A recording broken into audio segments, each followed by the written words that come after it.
Good morning, students. Welcome you all to my YouTube channel PEC Academy Kurukshetra. My dear students, today I am here to discuss the most important numerical, and this numerical I have taken from class 9th chapter 11th work and energy. बहुत ही important numerical है and this numerical is based on the concept of kinetic energy, जिसका article मैं पिछली video में आपके साथ discuss कर चुका हूँ। और इस तरह के जो न्यूमेरिकल्स हैं ये 3 मार्क्स के आपके फाइनल एग्जाम में पूछ लिए जाते हैं, तो आपको प्रॉब्लम ना आए, that's why I am here making the video on this numerical and as early as possible I will upload this video on my YouTube channel PEC Academy Kurukshetra. So from there you can download the video and see and learn how we have to solve these types of numericals. Now what is the numericals? आप मेरे back screen पे देख पा रहे हैं. The numerical is a moving body of mass 30 kilogram has 60 joules of kinetic energy. Calculate its speed. वो कह रहे हैं हमें एक मूविंग बॉडी है, लाइक ए कार कह ले या फिर मान ले कोई भी एक ऑब्जेक्ट कह लेते हैं जिसका मास आपको गिवन है दैट इज 30 kg. अब जब वो मूव कर रही है it means it will be in motion, it means it will possess some kinetic energy and the kinetic energy is 60 joules. तो वो कह रहा है कि उसकी स्पीड हमें बताएं. तो दोबारा बता रहा हूँ, वो कह रहा है कि एक मूविंग ऑब्जेक्ट है जिसका मास आपको गिवन है दैट इज 30 kg और if the object is to be in motion it means it will possess some kinetic energy and the kinetic energy is say 60 joules. तो वो कह रहा है calculate its speed, उसकी स्पीड हमें बताएं. तो कैसे करेंगे सॉल्यूशन देखिए ध्यान से. a moving body of mass, suppose this is the moving object, suppose this is the moving object और इस ऑब्जेक्ट का जो मास है वो आपको गिवन है कितना 30 kg. Now the object is to be in motion, तभी तो ये काइनेटिक एनर्जी को प्रोसेस कर रहा है और काइनेटिक एनर्जी इसकी है आपके पास 60 जूल. काइनेटिक एनर्जी कितनी गिवन है आपको 60 जूल.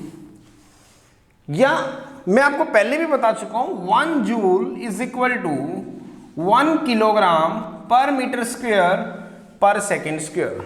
1 जूल कितने के बराबर होते हैं 1 kg per metre square per second square, sorry metre square per second square. 1 joule की वैल्यू होती है 1 kilogram metre square per second square. तो 60 जूल हो जाएगा आपके पास 60 kilogram metre square per second square. वो कह रहा है कैलकुलेट इट्स स्पीड, वी आपको फाइंड आउट करना है. दोबारा सुने, एक ऑब्जेक्ट है जिसका मास आपको गिवन है that is 30 kg and the object is to be in motion, it will means it will possess some kinetic energy and the kinetic energy is given as 60 joule. Now what is 1 joule? 1 kg meter square per second square. तो ये हो जाएगा 60 joule means 60 kg meter square per second square and you have to calculate the value of v, its speed you have to find out. तो कैसे निकलेंगे? We know that मैंने आपको kinetic energy का एक आर्टिकल करवाया था और उसमें मैंने बताया था कि जो काइनेटिक एनर्जी होती है वो होती है half M V square. Now what is kinetic energy? Half M V square. Now what is V square? That is 2 into kinetic energy by M. It means V comes out to be √2 into kinetic energy by M. अब यहाँ पे हम kinetic energy की value को भी डालेंगे और मास की वैल्यू को भी डालेंगे. तो V comes out to be √2 into kinetic energy is 60 joule, it means 60 kilogram metre square per second square divided by m. Square root में ही हमारे पास क्या आएगा? Square root of m. Now what is m? That is 30 kilogram. तो V comes out to be √2 into 0 से 0 कटेगी, 3 2 जा 60, इट मीन्स 2 किलोग्राम से kilogram metre square per second square. It means V comes out to be 4 metre square per second square. It means V comes out to be 2 metre per second. इसका मतलब जो object है वो कितनी velocity से move कर रहा है, 2 मीटर पर सेकेंड की वेलोसिटी से मूव कर रहा है। So this is the numerical, बड़ा ही इंपॉर्टेंट न्यूमेरिकल है ये, और पेपर में इस तरह के जो न्यूमेरिकल्स हैं वो 3 मार्क्स के आपके फाइनल एग्जाम में पूछ लिए जाते हैं। तो आपको प्रॉब्लम ना आए, that's why I am here making the video on this numerical, and as early as possible I will upload this video on my YouTube channel PEC Academy Kurukshetra. So from there you can download the video and see and learn how we have to solve these types of numericals. So at last, my dear students, again I am saying, if you like my videos, like my work, like my effort, then please don't be forget to subscribe my channel.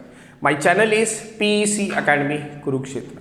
तो अंत में मेरे प्यारे विद्यार्थियों, अगर आपको मेरा काम पसंद आ रहा हो, मेरे वीडियोस, मेरा चैनल, मेरे एफर्ट्स अगर आपकी प्रॉब्लम को सॉर्ट आउट करने में आपकी हेल्प कर रहे हो, तो प्लीज़ मेरे चैनल को सब्सक्राइब जरूर करें।